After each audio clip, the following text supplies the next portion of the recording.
garçons, je suis très contente de vous retrouver par ici aujourd'hui, même si ça fait un petit moment que je ne suis pas venue poster sur ma chaîne YouTube. Pour ceux qui ne le savent pas, par contre, je suis très active sur mon blog l'essencedecapucine.com, je vous mettrai l'adresse de mon site à l'écran. Voilà, donc j'espère que vous passez de bonnes vacances pour ceux qui ont la chance de partir, et pour tous les autres, je vous souhaite plein de courage. Une fois n'est pas coutume, aujourd'hui on va pas parler de maquillage, mais on va parler d'une huile capillaire, et plus précisément de la Honey Infused de la marque Gisou. Alors cette huile capillaire, vous l'avez probablement vue partout et notamment sur les réseaux sociaux. C'est certainement parce que en fait, la marque Gisou a été créée par une influenceuse mode et beauté qui s'appelle Negin Mirsaeli. J'espère que je prononce bien son nom. Voilà, elle a créé cette marque en 2015. Et je vous mettrai quelques photos à l'écran, vous allez voir, c'est une fille qui est juste sublime et qui a une chevelure de rêve, de quoi faire rêver toutes les femmes sur cette terre, je crois. Voilà, donc depuis le lancement de sa marque, la ligne de soins capillaires fait un véritable carton. Du coup, j'ai voulu tester le produit phare en fait de la marque pour vous donner mon avis. Alors, quelles sont les promesses de l'huile capillaire Honey Infused de chez Gisou? Alors, en termes de composition, on nous explique que l'huile Honey Infused est un cocktail d'huile d'amande, d'huile d'argan, d'huile de graines de passiflore, d'huile de noix de coco, infusée de miel de la ruche familiale. Oui, parce qu'en fait, il me semble que le père de Negin est apiculteur. Cette huile contiendrait également des vitamines fortifiantes, des minéraux et des antioxydants. Et pas de sulfate en revanche, ni de parabènes.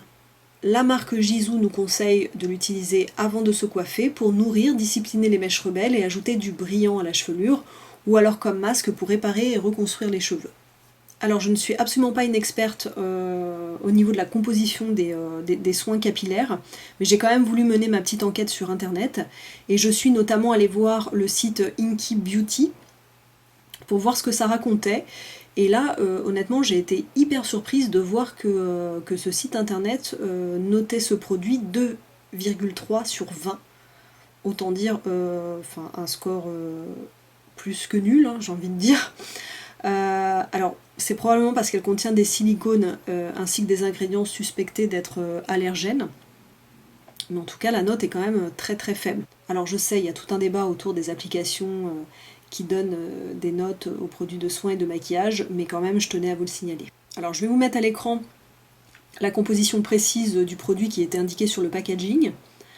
Et même si je ne suis pas quelqu'un d'hyper regardant sur la composition, je m'aperçois très rapidement que parmi les premiers ingrédients ne figure pas le miel. Or, toute la communication de la marque est basée sur le miel. Alors ça c'est quand même un peu surprenant et surtout décevant, car quand on me vend un actif star, j'ai envie qu'il soit parmi les premiers ingrédients du produit. Mais c'est pas grave, je vais quand même vous donner un avis transparent sur l'efficacité du produit en dehors de toutes ces considérations. Donc moi j'utilise l'huile capillaire Honey Infused Gisou de deux manières, soit en produit de finition quand je me coiffe pour discipliner et nourrir mes cheveux qui sont souples et qui ont tendance à frisoter, ou alors en masque avant le shampoing. Honnêtement, quand j'ai acheté le produit, j'ai trouvé que le marketing était particulièrement réussi. Comme vous pouvez le voir à l'écran, le packaging est vraiment canon. Le flacon en lui-même fait hyper quali, hyper luxueux. Donc c'est plutôt une marque qui est bien pensée. Alors au niveau de l'utilisation, j'ai trouvé que la texture de cette huile était assez dense. Alors effectivement, ça fait penser au miel, mais je vais pas revenir là-dessus. Mais c'est une texture qui n'alourdit pas les cheveux pour autant, donc ça c'est plutôt un point positif.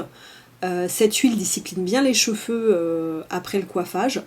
De là à dire qu'elle rend les cheveux brillants, perso j'irai pas jusque là. En la matière, le seul produit que j'ai trouvé vraiment efficace, c'est l'élixir Airburst Pousse and Volume, je vous mettrai le lien en barre d'infos.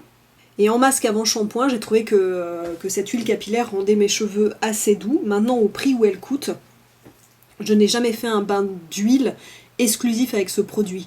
Je la mélangeais toujours avec un masque hydratant. Voilà. Au niveau du rinçage, tout s'est toujours très bien passé, c'est une huile qui se rince parfaitement. Alors maintenant vous êtes en droit de vous demander si ce produit est vraiment incroyable, comme on peut le prétendre à droite et à gauche. Eh bien ça n'engage que ma petite personne, mais pour moi clairement, non. C'est une huile qui fait le job, pas de souci de ce côté-là, mais elle n'est pas exceptionnelle non plus. Et pourquoi je peux paraître assez dure envers ce produit ?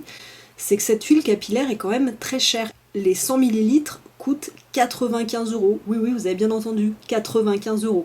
Maintenant, si vous avez le budget pour ce type de produit et que vous fichez complètement de la composition de vos produits capillaires, j'ai envie de dire pourquoi pas.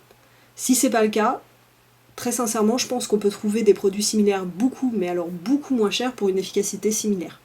D'ailleurs, si vous avez des huiles pour les cheveux à me recommander et même à nous recommander, je suis preneuse, n'hésitez pas à me laisser un petit commentaire sous cette vidéo. Voilà, j'espère que cette vidéo vous aura plu, et moi je vous dis à très bientôt pour une prochaine fois.